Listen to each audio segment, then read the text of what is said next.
I'm sorry, y'all. Yeah, it's not loading. Okay, I just took it back on live. Okay, go back. You should see if it's on. I'm sorry, y'all. I only got like a little small paragraph left. Okay. It's back. Go back and see if it's on. Okay, somebody just came back in. Sorry, y'all. My laptop died. I didn't plug it in, so I just plugged it in. I'm sorry. Okay, so somebody came back in. It's back on. It's recording. The time is moving. Okay, I'm sorry, y'all. Okay, so let me go back a couple sentences. Okay, good. I think it's good. Okay, I'm gonna go back up here a couple sentences. For the sly trick played upon the ox, he determined to punish the ass. He ordered the servant to let the ox rest for the day and make the ass do the work of both animals. At evening, the ass trudged into the stable, tired and exhausted. The ox greeted him with the words, "Brother, hast thou heard the art of our heartless master's purpose?" "Yes," replied the ass. "I heard them speaking of having thee slaughtered if thou wilt refuse to eat this night too. They want to make sure of thy flesh at least." Scarcely had the ox heard the words of the ass when he threw himself upon the food like a ravenous lion upon his prey. Not a speck did he leave behind, and the master was suddenly moved to uproarious laughter. This time his wife insisted upon knowing the cause. In vain she entreated and supplicated, and she swore not to live with him any more if he did not tell her why he laughed. The man loved her so devotedly that he was ready to sacrifice his life to satisfy her whim. But before taking leave of this world, he desired to see his friends and relations once more, and he invited them all to his house. Bruh, then King Solomon told you. Okay, we up. Okay, sorry, y'all. It died. I had to plug it in real quick. Okay, so that's why I started this little paragraph over. We're almost done. We'll literally be done in like 3 minutes, but I wanted y'all to hear the rest of this. Okay. Remember, King Solomon told him, he said, "Do not, if I teach you how to learn, if I teach you how to hear and understand what the animals are speaking," he said, "you can never betray this secret to anybody else. You cannot tell anybody," right? His wife talked him into it. Look.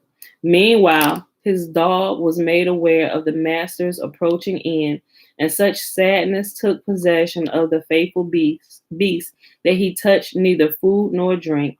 The cock, on the other hand, gaily appropriated the food intended for the dog, and he and his wives enjoyed a banquet. Outraged by such unfeeling behavior, the dog said to the cock, "How great is thy impudence, and how insignificant thy modesty! Thy master is but a step from the grave, and thou eatest and makest merry." The cock's reply was, "Is it my fault if our master is a fool and an idiot? I have 10 wives, and I rule them as I will. Not one dares to oppose me and my commands. Our master has a single wife, and this one he cannot control and manage."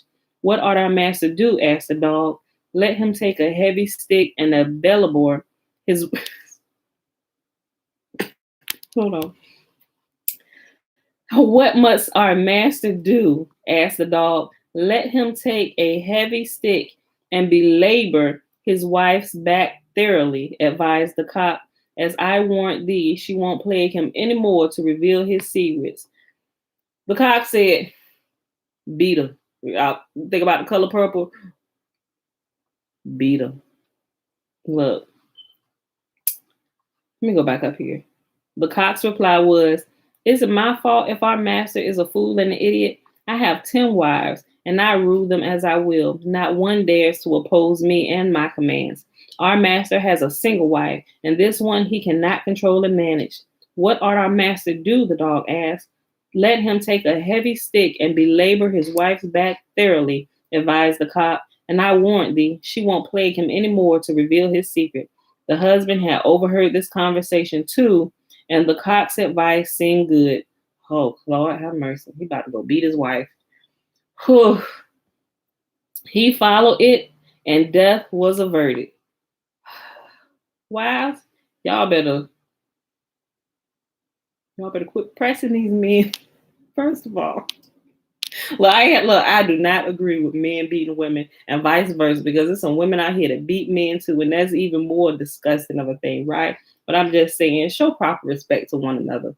Look, on many occasions, Solomon brought his acumen and wisdom to bear upon foreign rulers who attempted to concoct mischief against him. Solomon needed help in building the temple, and he wrote to Pharaoh asking him to send artists to Jerusalem. Pharaoh complied with his request, but not honestly. He had his astrologers determine which of his men were destined to die within the year. These candidates for the grave he passed over to Solomon. The Hebrew king was not slow to discover the trick played upon him. He immediately returned the men to Egypt, each provided with his grave clothes, and wrote to Pharaoh, I suppose thou hast no shrouds for these people. Herewith I send thee men and what they were in need of. He said, these men ain't good for nothing but the dirt. Send them all back in grave clothes. Give them a good change for their death. Send them all back in their grave clothes. And that's what he said to Pharaoh. I suppose that thou hast no shrouds for these people. Herewith I send thee the men and what they were in need of. And that what they were in need of was grave clothes. Hiram, king of Tyre, the steadfast friend of the dynasty of David, who had done Solomon such valuable services in connection with the building of the temple, was desirous of testing his wisdom. He was in the habit of sending catch questions and riddles to Solomon with the request that he solve them and help him out of his embarrassment about them. Solomon, of course, succeeded in answering all of them. Later on, he made an agreement with Hiram that they were to exchange conundrums and riddles, and that a money fine was to be exacted from the one of them who failed to find the proper answer to a question propounded by the other. Naturally, it was Hiram who was always the loser. The Tyrians maintained that finally Solomon found more than his match in one of Hiram's subjects, one Abdamon, who put many a riddle to Solomon to baffle his wit. Of Solomon's subtlety in riddle guessing, only a few instances have come down to us, all of them connected with riddles put to him by the Queen of Sheba. The story of this queen, of her relation to Solomon, and of what induced her to leave her distant home and journey to the court at Jerusalem, forms an interesting chapter in the eventful life of the wise king. And tomorrow we will pick up with the Queen of Sheba, y'all. So look, if this was Saturday, like if this was already tomorrow, I will go through here and read this. So we're going to read about the Queen of Sheba tomorrow and Solomon, the master of demons. As we read through some of this, if you guys have been, if you are kind of familiar with the Freemasons, and some of this stuff may sound familiar, but to others, it may sound brand new. But nothing is new under the sun, y'all. I'm telling you. Okay, so that was that. Who we stop? Page 427. Okay. All right, y'all. So it is Friday, March 19th, 2021, day 106 of year 3 of reading through the books of the law and the prophets, and of the 3-year consecutive day count, day 775. Guys, we read 1 Samuel chapters 1, 2, and 3, and Legends of the Jews, page 423 to page 427. Again, y'all, I apologize about the video cutting off. I forgot to plug it back in. All right.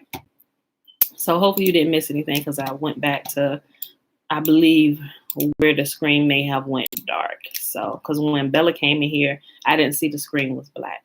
So it may have just clicked off. I think I've been reading that one little paragraph. Okay, so let's go to the blessing, which is found in Numbers chapter 6, verses 22 through 27. Remember, the Nazarite vow is the first 21 verses. And Yahuwah spake unto Moses, saying, Speak unto Aaron and unto his sons, saying, On this wise ye shall bless the children of Israel, saying unto them, May Yahuwah bless us and keep us. May Yahuwah make his face to shine upon us and be gracious unto us. May Yahuwah lift up his countenance upon us and give us his peace. And they shall put my name upon the children of Israel, and I will bless them. All right, beautiful people, that's it. I know there are no questions. Hey, girl, hey. All right, y'all. So We out of here. Thanks for hanging out with me today while I stand my post. Remember, tomorrow gonna be lit. Read about the Queen of Sheba and Solomon, the master of the demons. Right. Okay. All right, y'all. So that's it. I'm out of here. See y'all tomorrow. Peace.